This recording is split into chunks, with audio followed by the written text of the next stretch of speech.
mit보다 모든 사람들이 받을 만한 이 말이여, 그러시도 예수께서 죄인을 구원하시려고 세상에 임하셨다 하였도다.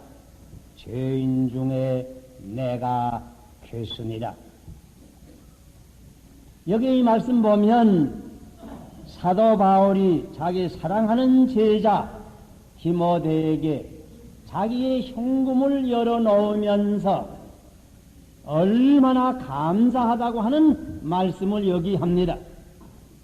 자기가 본래는 회방자요, 본래는 핍박자요, 본래는 포행자 이었었는데 그 사실이 옳시다. 사실 그는 교회를 핍박하고 여러 가지로 교회를 잔해한 그런 사람이 옳시다. 그러나 예수 그리스도의 은혜가 풍성해서 모든 죄인을 구원하여 주실 때에 죄인의 괴수가 되는 자기까지도 구원해 주신 것을 생각할 때 얼마나 감사한지 알 수 없다고.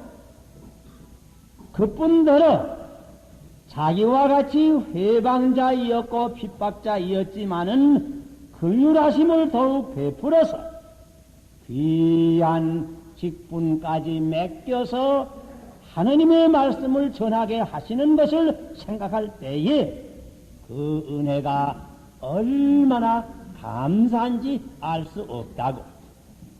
다시 말하면 이 말씀을 통해서 사도 바울의 심정 속에 있는 하나님의 은혜에 대한 그 감격의 지극한 점을 우리가 엿볼 수가 있는 것입니다. 그러한 감사와 감격의 지정은 여기만 나타나는 것이 아니고 사도 바울의 모든 다른 서신에도 역시 나타납니다.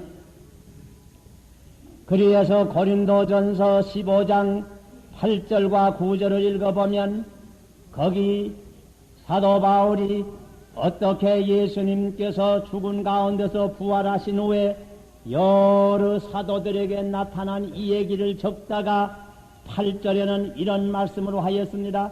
맨 나중에는 만삭되지 못하여 난 자 같은 내게도 보이셨느니라. 나는 사도 중에 지극히 적은 자라. 내가 하나님의 교회를 핍박하였으므로 사도라 칭함을 받기에 감당하지 못할 자로다. 하나님의 교회를 핍박한 자로서 사도라 칭함을 받기에 감당하지 못할 자로다. 그러나 나의 나된 것은 하나님의 은혜로 된 것이로다.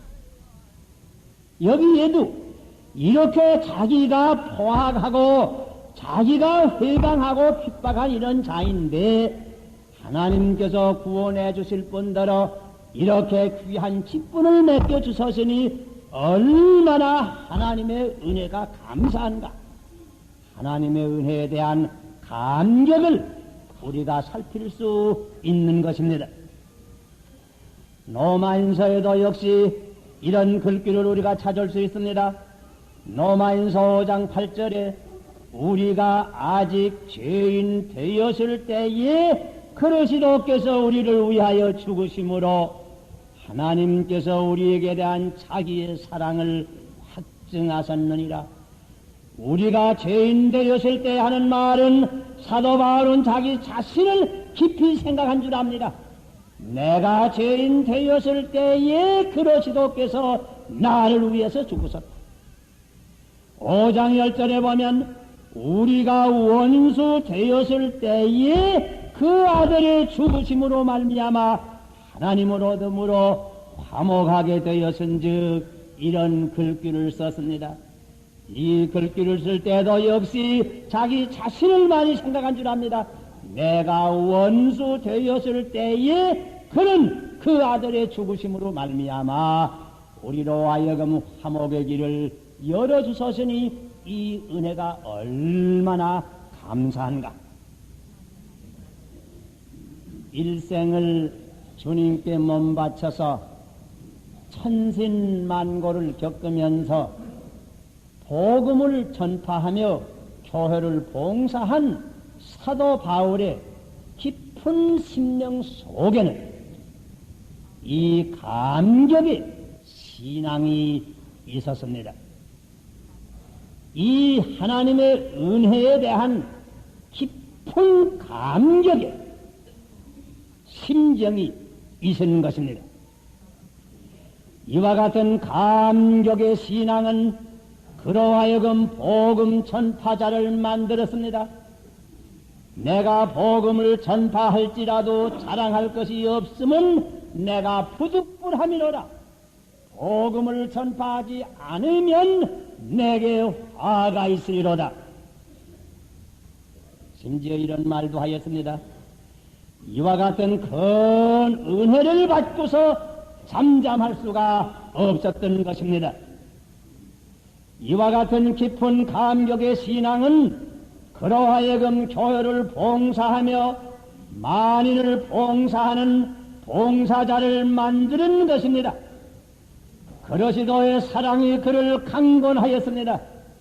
즐거워하는 자로 함께 즐거워하고 우는 자로 함께 우는 자를 만들었습니다. 예루살렘에 있는 가난한 교우들을 극력 구제하지 않을 수가 없게 된 것입니다. 모든 사람을 사랑하며 원수까지도 사랑하게끔 만든 것입니다. 이와 같은 깊은 속의 그 감격의 신앙은 그러하여금 큰 술한자가 되게 하였습니다. 산의 위험함과 물의 위험함과 길의 위험한 것은 말할 것도 없고 가는 곳마다 유대 사람의 핍박을 받고 이방 사람의 피란을 받으며 혹은 매를 맞고 혹은 감옥에 갇히며 가진 고난을 당하는 술한자를 만들었습니다. 그러나 이 깊은 감격의 신앙은 이런 가운데서도 항상 그러하여금 승리의 생활을 하게 만들었습니다. 그는 이 모든 것을 이기고도 남음 있는 생활을 하였습니다. 이런 가운데서도 항상 즐거워하였습니다. 항상 찬송을 불렀습니다. 범사에 감사하였습니다. 항상 기뻐하라, 쉬지 말고 기도하라, 범사에 감사하라. 이것이 그러시도 안에 있는 너희를 향하신 하나님의 뜻이라고 외친 것입니다. 이러한 깊은 감격의 신앙은 그러하여금 마지막으로 로마 들 밖에서 붉은 피를 뿌려서 최후로 자기 신앙을 순교로서 간증한 것입니다. 그 비결이 어디에 있어요? 하느님의 은혜에 대한 깊은 감격의 신앙이었습니다. 우리 기억하십시다. 참 신앙생활이란 하느님과 그리스도의 은혜를 깨닫고 이 감격의 신앙 가운데서 만분의 일이라도 하나님의 은혜를 보답하려는 노력에 불과하는 것이 옳시다. 베드로의 신앙도 역시 그리하였습니다. 베드로 1장 18절에 보면 이런 말을 기록하였습니다. 너희가 알거니와 너희 조상의 유전한 망령된 행실에서 구속된 것은 은이나 금이나 없어질 것으로 된 것이 아니요 오직 흠없고 점없는 어린 양 같은 그리스도의 보배로운 피로 한 것이니라. 흠없고 점없는 그리스도의 피로 너희들이 구속을 받았으니 너희들이 어떻게 살아야 마땅하겠느냐 하는 그 말씀이 옳시다. 그리스도의 십자가의 사랑에 대한 무한한 감격의 지정을 우리가 이 말씀 가운데서 살필 수가 있습니다. 이것이 역시 사도 요한의 신앙이었습니다. 그는 요한일서 3장 16절에 이렇게 기록하였습니다. 그가 우리를 위하여 목숨을 버리셨으니 우리가 이로써 그 사랑을 알고 우리도 형제들을 위하여 목숨을 버리는 것이 마땅하니라. 조금 내려가서 19절에 우리가 사랑함은 그가 먼저 우리를 사랑하셨음이니라. 그러시도의 이 사랑의 감격, 그러시도의 은혜의 감격이 사도 요한으로 하여금 원수까지도 사랑하는 사랑의 사도를 만든 것입니다. 이 감격의 신앙을 우리가 생각하는 가운데서 하나님께서 우리에게도 이 하나님의 은혜를 깨닫고 이와 같은 은혜를 주시기를 바랍니다.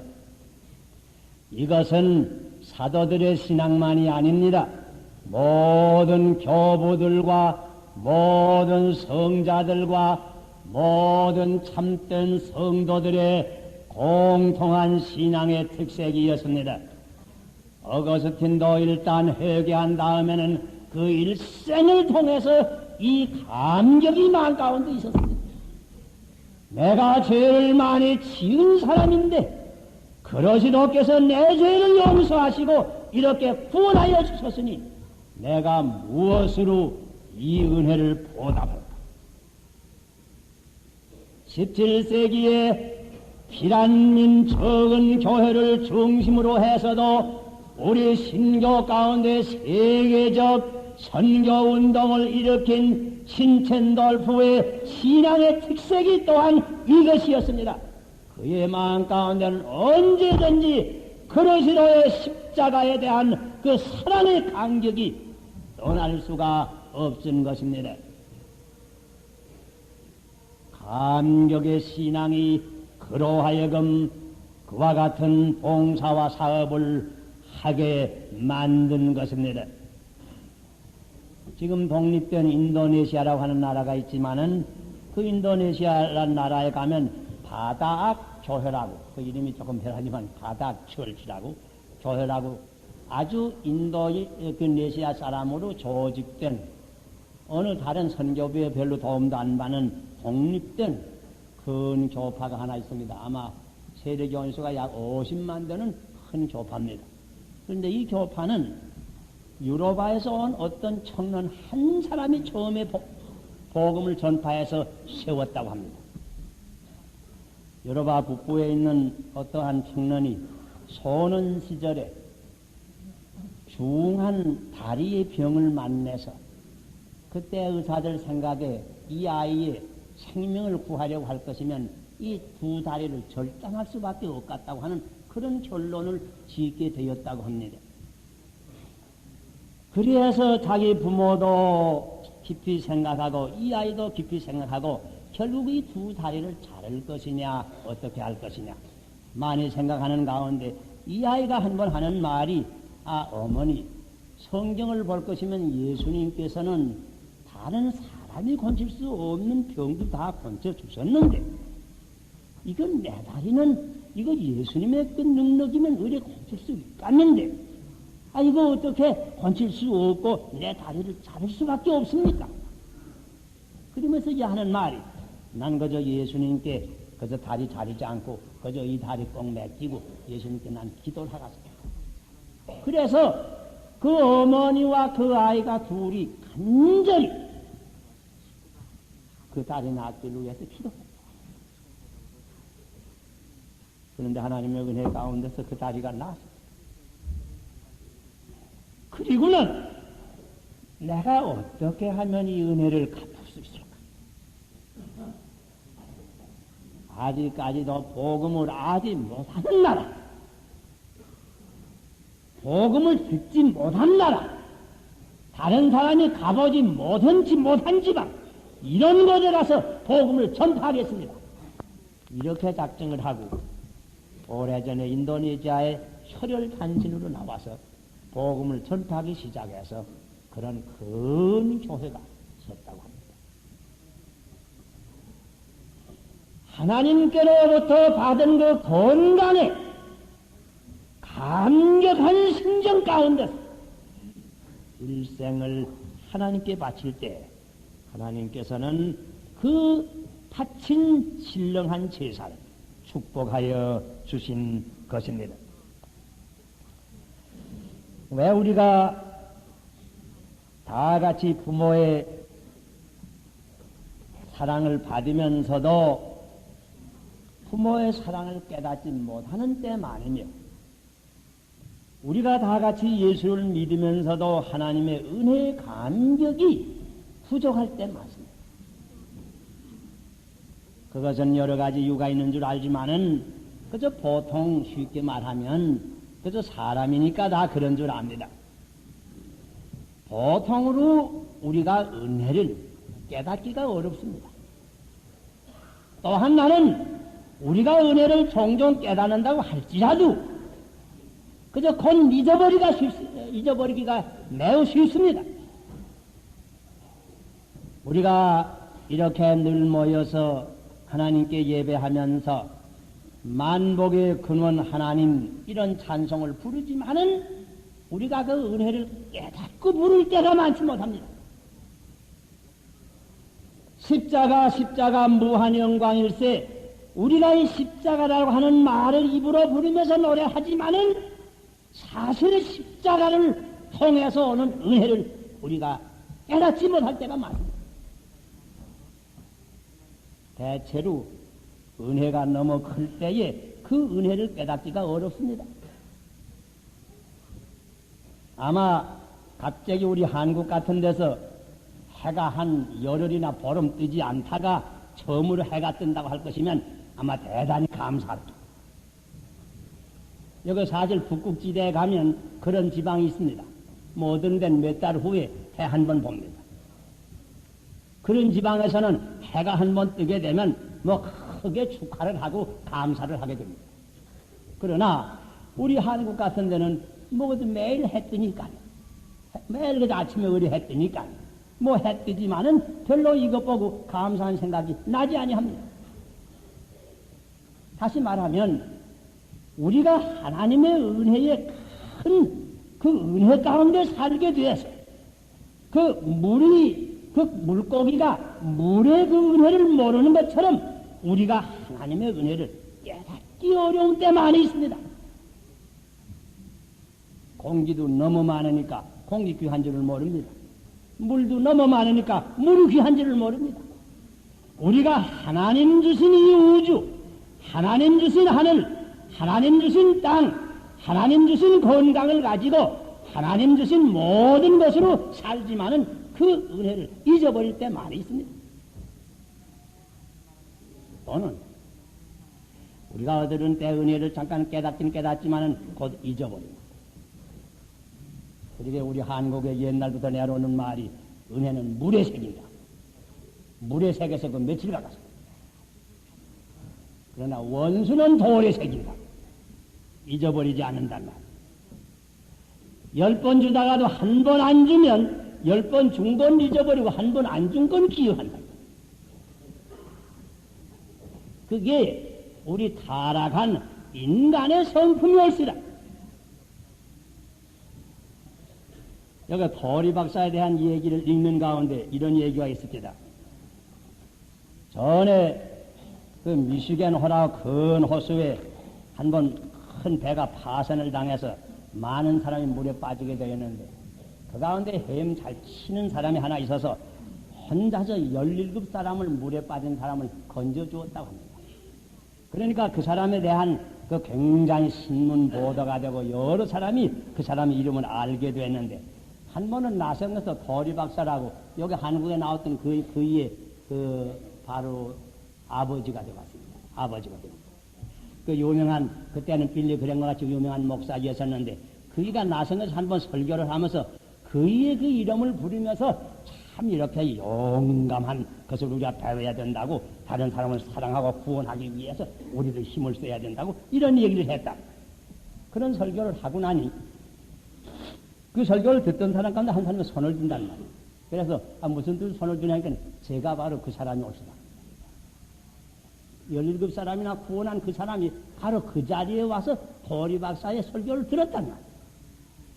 그러니까 도리박사가 너무 감사해서 좀 올라오라. 강단으로 올리다 세워놓고서 이분을 소개하면서 아주 참 용감한 일을 했다고 칭찬하면서 마지막에 한마디 묻기를 이와 같이 좋은 일을 했는데 그 일을 하면서 특별히 무슨 느낀 바가 있느냐 물어봤단 말이야.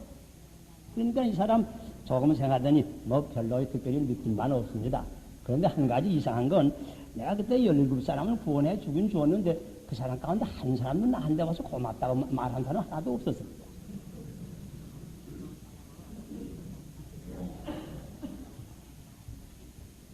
이게 보통 말입니다. 하나님의 은혜가 너무 커서 이 은혜를 잊어버리기 쉽고 우리가 어떤 때 은혜를 깨닫는다고 할지라도 이 은혜를 항상 잊어버리기 쉽습니다. 여러분 은혜를 깨닫고 은혜를 기억할 수 있는 은혜를 받기 위해서 우리가 기도해야 되겠습니다. 그러므로서 전에 어떤 성자는 이렇게 기도를 하였다고 합니다. 오 주님이시여 모든 은혜를 내게 풍성히 주셨으니 이제 한 가지 은혜를 더 주셔서 감격의 마음을 주시옵소서.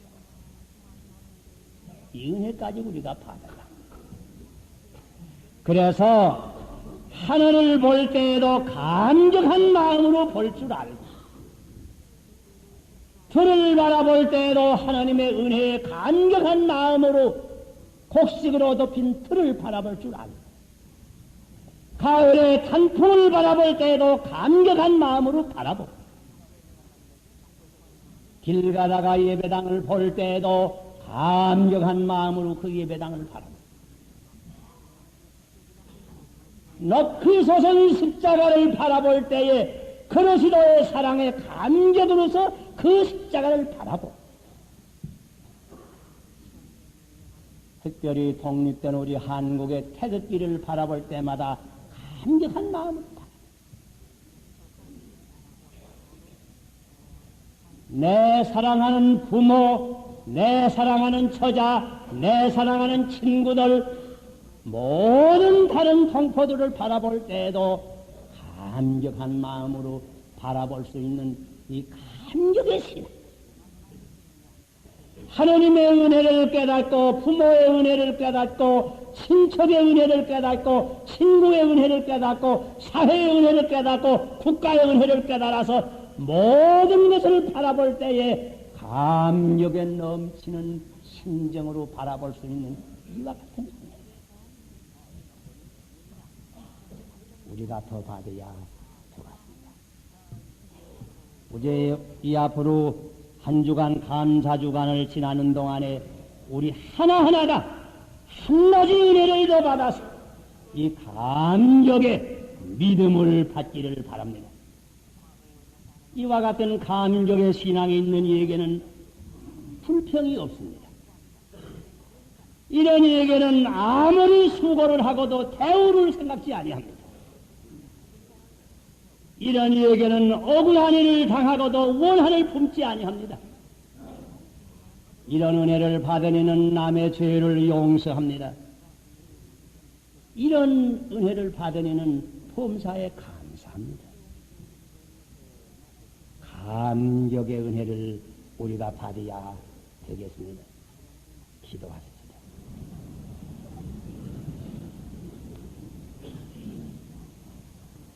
하나님, 우리 아버지시여, 특별히 11월 감사의 달을 우리가 당해서 이 감격의 은혜를 받아서 무슨 일을 당하든지 감격한 마음으로 하나님의 은혜를 깨달으면서 대할 수 있는 이 신앙과 이 마음을 우리 각 사람에게 허락해 주셔서 내가 현재 여러 가지 어려운 일도 많고 여러 가지로 뜻과 같지 아니한 일도 많이 당할 수 있으나 이런 가운데서 하나님의 은혜를 깨달을 수 있는 이 감격의 신앙을 우리 하나하나에게 다 허락하여 주시옵소서.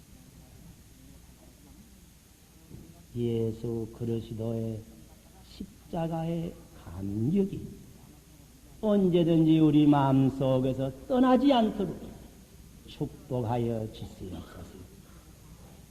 예수 그리스도의 이름을 받들어 기도하옵나이다.